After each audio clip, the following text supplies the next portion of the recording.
ప్రియులారా, ప్రభువైన యేసు క్రీస్తు నామమున మీకు శుభములు.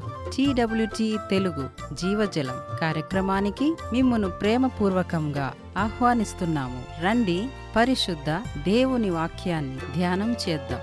పరమందలి దేవా, పరిశుద్ధ ప్రభువా, యేసయ్యా స్తోత్రమయ్యా. నేరమెంచక మమ్ము చేర్చుకొంటివి, నేరమెంచక మమ్ము చేర్చుకొంటివి, పరిశుద్ధముగా జీవించ. రేడియో వర్తమానాల ద్వారా ఆధ్యాత్మికంగా బలపడుతున్న ప్రియ శ్రోతలందరికీ ప్రభు అయిన యేసుక్రీస్తు నామమున వందనములు. చిన్న ప్రార్థన చేసుకుని దేవుని యొక్క సహాయాన్ని పొందుకుందాం. వాక్యమైన దేవుడు మనతో తప్పక మాట్లాడనయున్నాడు. ప్రార్థన. ప్రేమగల తండ్రి, పరిశుద్ధుడా, మహాగణుడవు, సర్వోన్నతుడవు, సర్వాధికారివి, మీరు మాట్లాడు దేవుడవు కనుక వాక్యాన్ని వినటానికి చేరి వచ్చిన ప్రతి కుటుంబాన్ని వ్యక్తిగతంగా దర్శించుమని ప్రార్థిస్తున్నాను. వారి కుటుంబాలలో రక్షణ కార్యాన్ని జరిగించండి. నెమ్మదిని, శాంతిని, పరలోక సమాధానాన్ని మీరు అనుగ్రహించుమని, మమ్మును మేము సరిచేసుకోవటానికి ఇచ్చిన మరి యొక్క అవకాశాన్ని బట్టి మిమ్మల్ని స్తుతిస్తూ ఉన్నాం. ఈ వర్తమానం ద్వారా మా వ్యక్తిగత జీవితాలతో సూటిగా, తేటగా మాట్లాడమని మీ ప్రియకుమారుడైన యేసుక్రీస్తు పరిశుద్ధ నామమున ప్రార్థిస్తున్నాము మా పరలోకపు తండ్రి. ఆమెన్.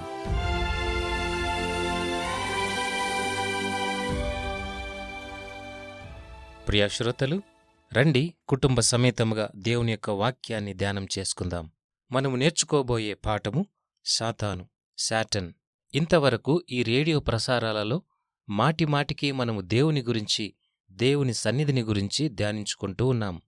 మన రేడియో కార్యక్రమం ఉద్దేశమే దేవుని గురించి ధ్యానం చేయటం, అనగా దేవుని గురించి తెలుసుకోవటం. నిజమైన దేవుణ్ణి తెలుసుకున్న తరువాత ఇతరులకు కూడా ఈ శుభ సందేశాన్ని అందించటం, అనగా రక్షణ మార్గములో ఇతరులను కూడా నడిపించటం. ప్రభువైన యేసుక్రీస్తే మన సొంత రక్షకుడు. ఆయన మన ప్రభువు, మనలను పరిపాలించేవాడు. మన జీవితాలకు ఆయన ఆనందము, సమాధానము, నిత్య జీవము యొక్క నిరీక్షణను ఇస్తాడు. ఈ మధ్యకాలంలో నాకొక చిన్న ఆలోచన వచ్చింది. కొద్దిసేపు మన శత్రువైన అపవాది గురించి కొన్ని విషయాలను తెలుసుకోవటం, అది మనకు మంచిది. అది మనల్ని రక్షిస్తుంది. అదే ఈరోజు మనం ధ్యానించబోయే అంశము సాతాను. అసలు మనం ఎందుకు వాడి గురించి తెలుసుకోవాలి అంటే, మీరు వాని శక్తిని, మోసము చేసే స్వభావమును ఎరిగి ఉండాలి. వాడు తన మోసాన్ని ప్రతి ఒక్కరి జీవితాలలో ప్రభావం చేసి వారిని పూర్తిగా నాశనము చేయాలి అన్న ప్రయత్నంలో ఎప్పుడూ ఉంటాడు. మనలను నిత్య జీవము నుండి దూరం చేసి నరకములో పడద్రోయాలన్నదే వాడి గురి. గమనించండి, ఈ లోకంలో రెండు శక్తులు ఉన్నాయి. ఒకటి దేవుడు, మరి ఒకటి సాతానుడు. ఒక మనిషిని ప్రభావితము చేయగలిగేది ఈ రెండే. నీవు దేవుని చేతిలోనైనా అదుపులో ఉంచబడతావు, లేదా సాతానుని చేతిలోనైనా అదుపులో ఉంచబడతావు. ఈ సమయంలో నీకొక చిన్న ప్రశ్న: మరి నీ ఆత్మీయ స్థితి ఎలా ఉంది? నీవు ఎవరి క్రింద ఉన్నావు? ఎవరి ఆధీనంలో ఉన్నావు? ఎవరిచేత నియంత్రించబడుతున్నావు? నీ జీవితము ఎవరిచేత ప్రభావితము చేయబడుతుంది? ఆలోచన చెయ్యాలి. పరవాసులైన C.S. లూయిస్ ఒక వేదాంతవేత్త. ఈయన అద్భుతమైన క్రైస్తవ సాహిత్యాన్ని రాశాడు. ఈయన రాసిన అనేకమైన రచనలలో చెడును గురించి, మంచి గురించి వివరించి చెప్పాడు. ఈ విషయాన్ని మనం సులువుగా అర్థం చేసుకోవటానికి లూయిస్ గారు 2 పెద్ద కుక్కలను పోల్చి ఒక ఉదాహరణను ఇచ్చాడు. ఒక కుక్కనేమో మంచిది, ఒకటేమో చెడ్డది. అయితే 2 బలమైనవే. ఒకటి మరొకదాన్ని చంపునంత వరకు పోట్లాడుకునేవి. అయితే దానిలో ఏది గెలుస్తుంది అనేది ఈ పుస్తకంలో C.S. లూయిస్ గారు ప్రశ్నించారు. వాస్తవానికి ఈ పుస్తకంలో ఉన్న ఈ సందర్భాన్ని చదువుతున్నప్పుడు మనలను కూడా ఆలోచింపచేస్తుంది. అంటే మనము చేస్తున్న ఈ ఆత్మీయ పోరాటంలో ఎవరు గెలుస్తారు అన్నది. లూయిస్ రాసినటువంటి ఈ పుస్తకంలో కొన్ని ప్రశ్నలు మనం చదవచ్చు. వాటి జవాబు కూడా అందులోనే ఉన్నది. మనము దేనినైతే బాగా పోషిస్తామో అదే గెలుస్తుంది. ఒకవేళ మనము మంచి కుక్కను బాగా పోషిస్తే అది గెలుస్తుంది, లేదా చెడ్డ కుక్కను బాగా పోషిస్తే అది బలపడి గెలుస్తుంది. అశ్లీల చిత్రాలను చూస్తూ చెడ్డ పనులు చేస్తే సాతాను మన జీవితాన్ని వాడి పట్టులోనికి తీసుకుంటాడు. అంతేకాదు మన మీద ప్రతి సమయములోనూ అధికారం కలిగి ఉంటాడు. మంచి కుక్కను మనము సరిగా పోషించలేకపోతే అది బలహీనమైపోయి ఓడిపోతుంది. అలా కాకుండా మన జీవితాన్ని మంచి పనులతో మనము నింపుకొని వాక్యమును చదువుతూ చర్చికి పోతూ సంఘముతో విశ్వాసులతో సహవాసం కలిగి ఉంటే అది మంచి కుక్కను పోషిస్తున్నట్లే. ప్రియా స్నేహితుడా, నీ జీవితాన్ని ప్రార్థనలతో నింపబడినట్లయితే చెడ్డ కుక్క అనగా సాతాను బలహీనమైపోతాడు. వాడిని నీ జీవితంలో రానివ్వకుండా బయటపెడితే వాడు ఓడిపోతాడు. గమనించాలి, ఆత్మీయ పోరాటం అన్నది మనలో ఎప్పుడూ జరుగుతూనే ఉంటుంది. దేవుడు దేవదూతలను సృష్టించిన తరువాత వాటికి స్వేచ్ఛనిచ్చాడు. సాతాను యొక్క అసలు పేరు లూసిఫర్. ఇది దేవుడు పెట్టిన పేరు.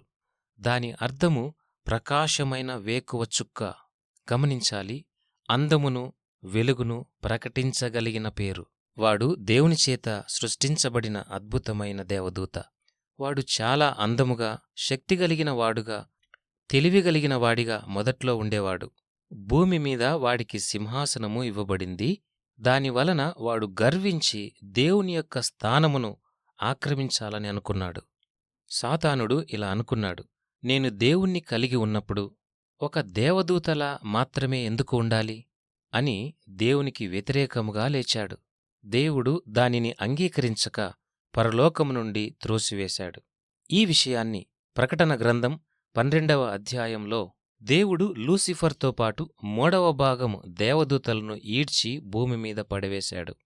అప్పటినుండి వాడు మన శత్రువయ్యాడు. దేవుని దగ్గర మిగిలిన ఆ మంచి దేవదూతలు మనకు పరిచారము చేయుటకు దేవుని సేవకులుగా ఉన్నారు. కాబట్టి సాతాను దూతలకు, దేవుని దేవదూతలకు నిరంతరము యుద్ధమే. అంటే దేవుని బిడ్డలమైన మనకు వాడికి నిరంతరము యుద్ధమే జరుగుతూ ఉంటుంది.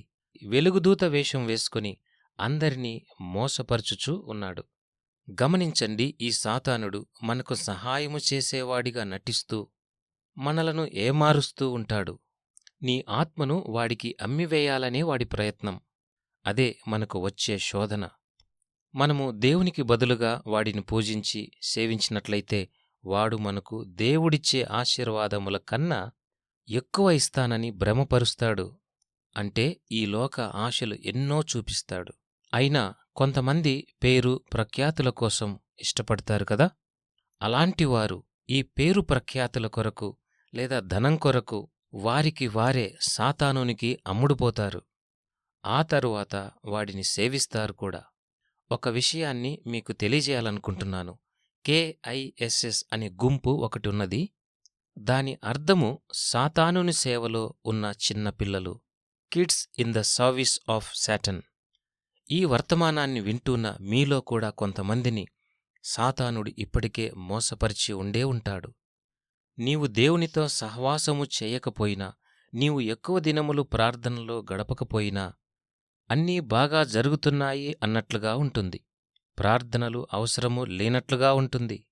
నిన్ను అన్ని విధాలుగా శోధించటానికి నీ స్నేహితులనే వాడుకుంటాడు. కొన్నిసార్లు మనలో ఏ బలహీనతలు ఉన్నాయో దానిని బట్టే సాతాను మనలను శోధిస్తాడు. కొన్నిసార్లు ఆత్మలో బలముగా ఉన్నప్పుడు మనలను బలహీనపరచటానికి ప్రయత్నం చేస్తాడు. ఇదే ఆత్మీయ పోరాటం. గమనించండి, దుష్టుడు అనగా సాతానుడు మనలను గర్వములోనికి నడిపిస్తాడు. అప్పుడు దేవుని చిత్తము చేయకుండా మనకు ఇష్టము వచ్చినట్లు చేస్తాం. ఏలుటకు దేవుడికి చోటివ్వకుండా మన స్వాతంత్ర్యము ఏలుకుంటూ ఉంటాం. అంటే మన ఇష్టానుసారంగా జీవించటమే సాతానుని యొక్క ప్రయత్నం. ఇది సాతానుడు మనలను మోసపరచుటకు వాడే పనిముట్లు. C.S. లూయిస్ గారు స్క్రూటేప్ లెటర్స్ అనే ఒక నవలను రాశాడు. ఒకవేళ ఈ పుస్తకము అందుబాటులో ఉంటే మీరు కూడా చదివితే అది ఎంతో ఉపయోగకరంగా ఉంటుంది. ఇది ప్రతి క్రైస్తవ పుస్తక షాపులో దొరుకుతుంది. ఇందులో ప్రాముఖ్యంగా మనుషులను ఎలా శోధించాలి, సాతాను వాడి దూతలకి ఇచ్చే తర్బీదు, ఇలాంటివి వ్రాయబడ్డాయి. పేతురు రాసిన మొదటి పత్రిక 5వ అధ్యాయంలో ఇలా వ్రాయబడి ఉన్నది: నిబ్బరమైన బుద్ధిగలవారమై మెలకువగా ఉండుడి. మీ విరోధి అయిన సాతాను గర్జించు సింహము వలె ఎవరిని మృంగుదునా అని వెదకుచూ తిరుగుచున్నాడు. దీనిని బట్టి మనకు ఏమర్థమవుతుంది అంటే వాడు ఎంత మోసకారి. కనుక మనము ఎంత మెలకువ కలిగి ఉండాలి. మనలను కొంచెం కొరకడుగాని పూర్తిగా మృంగివేయాలని ప్రయత్నిస్తూ ఉంటాడు. ఈ లోకంలో మనలను సాతానుడు నాశనం చేయటానికే కాదు, నిత్య నరకానికి మనల్ని తీసుకెళ్లాలని వాడి ప్రయత్నం. కాబట్టి బైబిల్ గ్రంథము మనలను సేవకులు ఉన్నంత మెలకువగా ఉండమని హెచ్చరిస్తూ ఉన్నది. యాజకులు ప్రతి ఉదయం లేచి ప్రార్థనా గోపురానికి ఎక్కేవారు. వారు దిక్సూచిని గమనిస్తూ సూర్యోదయాన్ని వేచి చూసేవారు. ఎందుకంటే సూర్యుడు ఉదయించగానే ప్రజలకు ప్రార్థనా సమయం. ఈ విషయాన్ని యాజకుడు ప్రజలందరికీ తెలియజేయాలి. యాజకులు ఈ సమయం కొరకు ఎంతో జాగ్రత్తగా గమనిస్తూ ఉండేవారు. పరిశుద్ధ గ్రంథమైన బైబిల్ మనకు ఏమి నేర్పిస్తుంది? ప్రార్థన చేయటానికి ఉన్న మెలకువ కంటే ఎక్కువగా సాతానుడు ఏ విధంగా మనల్ని శోధిస్తాడో అని జాగ్రత్త కలిగి మరి ఎక్కువగా మెలకువగా ఉండాలి. జర్మన్ భాషలో ఒక సామెత ఉంది, సాతానునికి ఒక వ్రేలునిస్తే చెయ్యి మొత్తాన్ని తినేస్తాడంట. కాబట్టి చాలా మెలకువగా ఉండాలి. మనలను మనం కాపాడుకోవాలి. ఈ ఆత్మీయ పోరాటంలో మనకు సహాయము చేయగలిగినవాడు పరిశుద్ధాత్ముడే. పరిశుద్ధాత్మతో నింపబడితే వాడిని ఎదుర్కొనేందుకు సిద్ధముగా ఉండగలము.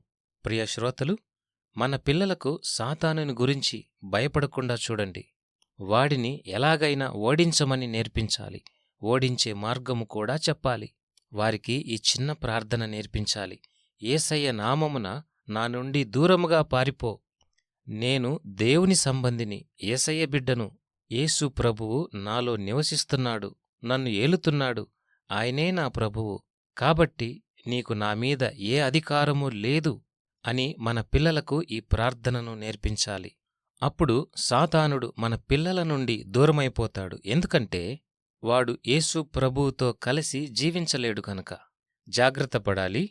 మనము దేవుణ్ణిగాని సాతానునిగాని వీరిద్దరిలో ఒక్కరినే వెంబడించగలం. కాబట్టి మనము వీరిద్దరిలో ఎవరిని సేవిస్తూ ఉన్నాము ప్రశ్నించుకొని ఒక తీర్మానానికి రావాలి. దేవునిలో ఎలా ఎదగాలో నేర్చుకోవాలి.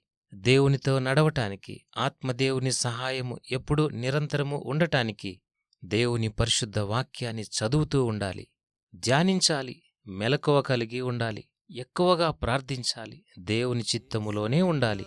ఇలా దేవుని ప్రభుత్వము కింద ఉండటానికి ఆత్మదేవుని సహాయము నిరంతరము మీకు తోడై ఉండునుగాక. ఆమెన్.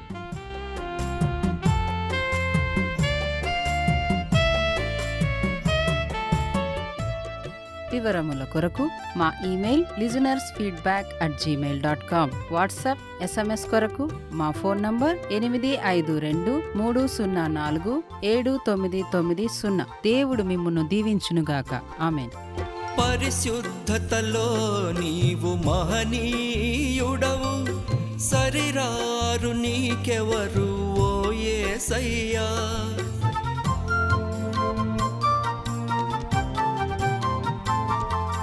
పరిశుద్ధతలో నీవు మహనీయుడవు, సరిరారు నీకెవరు ఓ యేసయ్యా. అరికాలు మొదలు నడినెత్తి వరకు, అరికాలు మొదలు